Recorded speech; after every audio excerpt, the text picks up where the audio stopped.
Hey folks, Dr. Star, Silver Spring Medical again.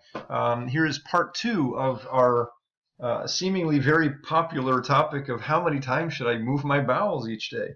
I said previously, if you haven't heard the part one, stop this now, go back and listen to it. I don't know how many we're going to do of this, maybe two or three more. There's a lot of topics on it. I know it's sensitive, and I know a lot of people don't like to talk about it, but truthfully, if you're not moving your bowels 3 times or more per day, or at least the same number of times you have meals per day.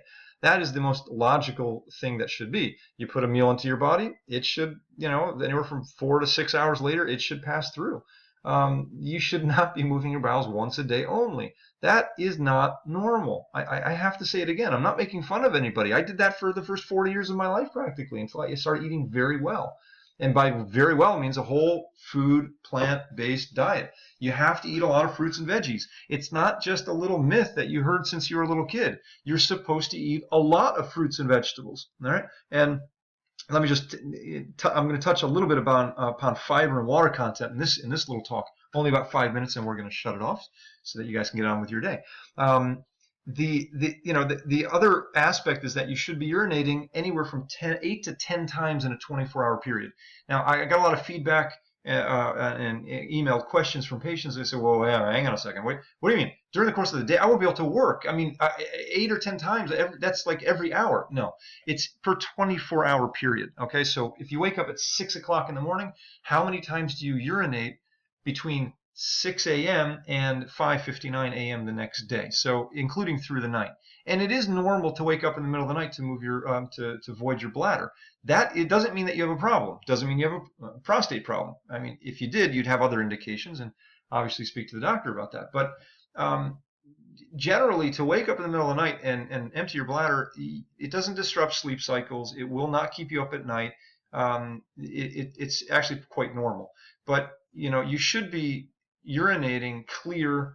You should have the urgency to go, and you should go at least 6 or 7 times during the course of the day.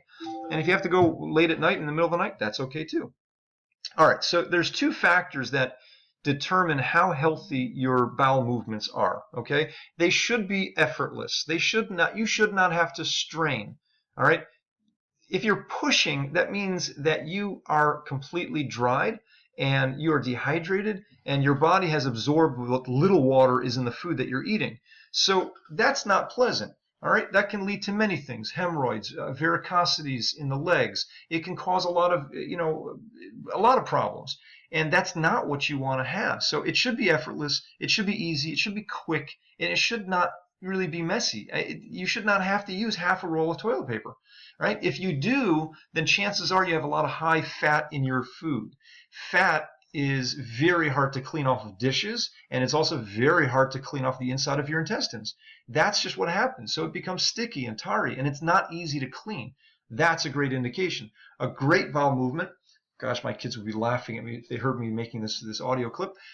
It should be very, very clean, and with a lot of fiber and a lot of water, it passes through very, very easily. It should be effortless. One of my professors in school made a comment 20 years ago I never understood until recently. It should take you longer to urinate than move your bowels. And now think about that for a second. You should be standing or sitting longer than it takes for you to move your bowels. And presumably you're sitting at that point. That doesn't make any sense. Well, yes, it does, because your bladder should have a lot of urine in it that it takes a while to pass. Your bowel should be full with excrement that shouldn't take a long time to sit there and contemplate, read the paper, read your email while you're sitting on the toilet. I mean, be honest. You should sit, do your business, and then move on your way. And that's what should be normal. And it's not normal with most people. All right, it's not. Most people are moving their bowels. It's an effort. It's a strain. It takes time. It takes a lot of paper, and it's just. I'm not even going to get into the smell, but that's also another indication of not eating, really healthy. High fat, high diet. You're gonna know it the next. You're gonna know it. From after you eat, you're gonna know what's going through your body by how it smells too. Eat a whole lot of fiber and water-filled food. That's going to really make quite a bit of a difference. And those are the 2 things that really people are lacking in their diet. They don't have a lot of hydration in their food. Their food is fairly dry and dehydrated, and they certainly don't have a lot of fiber. And those two things we're going to talk about next time because we're at 5 minutes. Have a great day.